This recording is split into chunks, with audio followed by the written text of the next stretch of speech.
So the way this problem was traditionally solved was you had, because we use electronic money, right, when you scan your credit card, Yep. or you send it over the internet. But the way this is solved right now is you have a trusted third party, usually a bank, and it has a ledger, like a big spreadsheet of everyone's accounts and how much is in them. And then they can tell whether everyone is playing fair. They see all the transactions that are announced, and they make sure that you don't spend money that you didn't have. Right, because, I mean, I guess it would be bad if I had like $1,000 and then I was able to just like spend that $1,000 in like 3 places at the same time. Right, that would be basically counterfeiting or Right. or stealing in a certain sense. Right. So the way Bitcoin does is it says, okay, we're going to take that ledger and give it to everybody. But then, and now everybody has a copy of the ledger. But So the ledger being the thing that keeps track of, you have this much, I have this much. Exactly. Right. Yeah. So of all the accounts. Right. And so that ledger is distributed, but then it uses cryptography to make sure that you only can change the part of the ledger that you're authorized to. Right. So I can't spend your money, and when I send you money, it doesn't become official until everybody in the network hears about it, so that everybody can update their ledger and be in sync. Right. So that's how everybody has the same ledger. It uses the same peer-to-peer technology that torrenting uses. Right, which is kind of the beauty of Bitcoin, is that it's not controlled by one government or one entity, and it's completely, distributed and decentralized. Absolutely, yeah. Yeah, so I think that's one of the, it's difficult to counterfeit dollars, right? You have to put a lot of work into it. They put lots of, fancy print on it to make it difficult. But if you really, really wanted to, that's true. You could do it. And I would say that I don't want to mischaracterize it, because in a certain sense, so with Bitcoin, there's this, the ledger, the blockchain, is the history of the Bitcoin economy. You could come to a Bitcoin node or the Bitcoin economy and say, actually, here's a different ledger. This is the real one, and maybe you changed it to give yourself more money or something. So that's where the proof of work comes in. That's another aspect of Bitcoin, this cryptographic proof of work, and it's basically inside the blockchain. In order to make changes to the blockchain, you have to solve these math problems. And they're difficult to solve. You basically just have to brute force it and spend a lot of computing time looking for the answer. And so what that does is that gives you a mechanism of consensus. You can see what everyone else thinks is the real true economy history. So if the network is presented with multiple blockchains, it always chooses the one with the most work associated with it. Right. And so you think of that proof of work as being like making the printing of the dollars very complicated. They put the watermark and they put the fancy stuff in the background, and all of the things they do. Right. And so when you're saying that the blockchain is distributed and this ledger is, there's nodes, basically, these little points all around the world that are keeping track of what the true ledger is, and they're constantly like, this is my ledger, like, what's your ledger? Oh, okay, we have the same ledger. Okay, we're good. And then it basically does that all around the world all the time, right? Right. And kind of what we're referencing, because this does start to get a little complicated, is miners, right? Right. Which we won't go into super detail yet about that, but basically, do you want to do a really brief, just for the people watching? Yeah, we can talk about that. So the idea, there's a certain logistic issue with, if you're trying to introduce currency into an economy, who do you give it to first? Right? Traditionally, it's sort of like, well, let me just give it to my friends, and they can give it to their friends, and it creates this sort of imbalance where some people have access to lots of money that they didn't really earn. Right. So with Bitcoin, it solves that problem by saying, okay, so in order to make it difficult to counterfeit Bitcoin, we need a lot of compute power. Yep. That it just has to be something that's difficult to do. And Right. since it's difficult to do, you need to incentivize people to do it. Right. And so as currency is introduced, it's given to the people who are doing the work to secure the blockchain in proportion to how much work they're doing. Right. And so this does create a barrier to entry, in the sense that you have to be able to get this mining equipment to do all the calculations for you. Right. But you're actually doing something to contribute to the economy in order to get it. Right. Get the currency, which is in many senses different from the current model.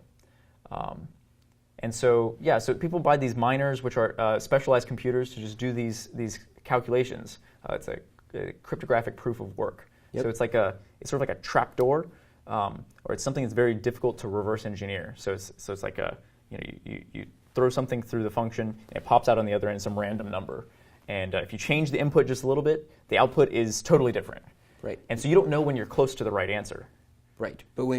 And so basically, people all around the world have built or bought these mining computers, which at a high level, what they're doing is the thing where they each have a ledger of all transactions that have ever happened with Bitcoin. Right. And they're constantly checking with, all the other mining computers, and there's a lot of them all around the world, to make sure that, you have this many Bitcoins and I have this many Bitcoins. Right. And that's what's securing the network. Right, and I would make a distinction between miners are sort of specialized nodes. You can have a full blockchain without being a miner. So you can just, and that's what's democratic about it, in the sense that you can just opt in and say, I want a copy of the history of the Bitcoin economy. I want to look at it myself, or I want my computer to scan it, and you don't have to be mining yourself. And when you scan it, so what these nodes are doing is they're checking that when you're sending people money, that you're authorized to spend that money. Right. So that you can't spend the same Bitcoins twice. Exactly. Which is that's actually why Bitcoin at a core is pretty awesome, because they figured, Satoshi Nakamoto, who we don't know who he is, which is also kind of awesome, gets me really excited.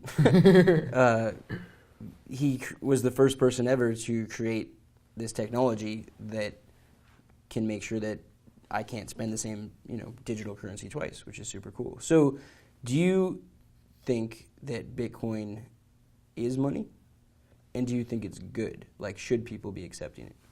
Yeah, I think, like I said earlier, anything can be used as money, and including Bitcoin. And I think Bitcoin is particularly good as money because it has the properties that we normally associate with good money. It doesn't rot. As long as there's a copy of the blockchain somewhere on Earth, you still have your Bitcoin. Yep.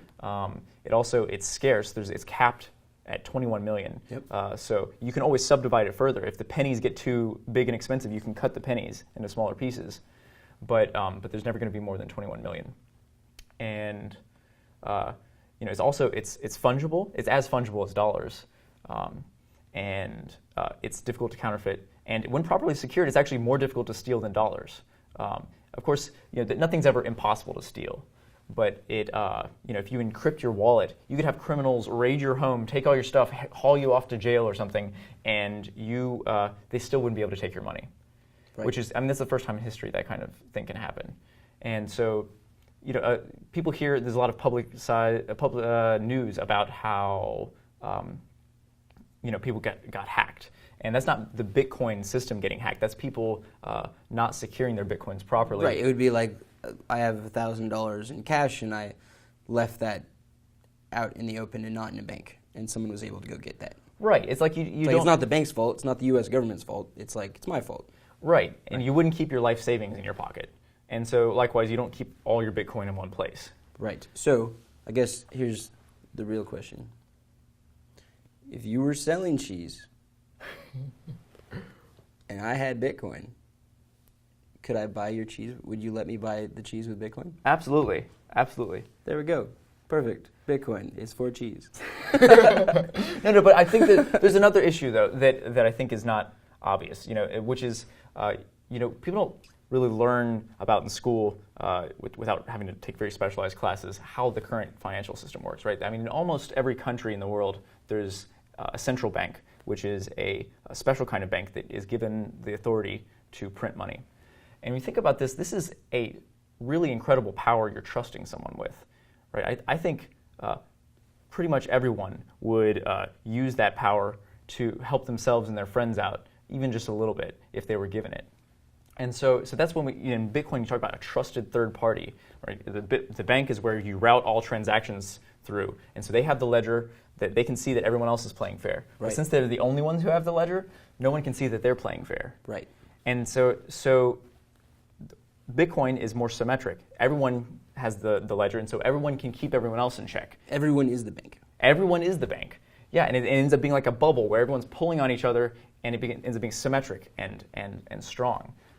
We're keeping each other in line. Yeah, and instead of so that way you don't. If you're going to design an economic system and you're for it to work, you have to trust that everyone's a really great person. Right. It's just not going to work. That's not a solution. Right. So Bitcoin works even if everyone's a jerk. There you go. Bitcoin. For jerks. And cheese. All right, awesome. I think this was super helpful to everybody watching. And I mean, Bitcoins can be really complicated, and money itself can be super complicated. And so I think this was a lot of really great information. Thank you for telling us all of this. Yeah, you're welcome, Matt. Yeah, it was great to have you on. Cool. All right. Bye, guys.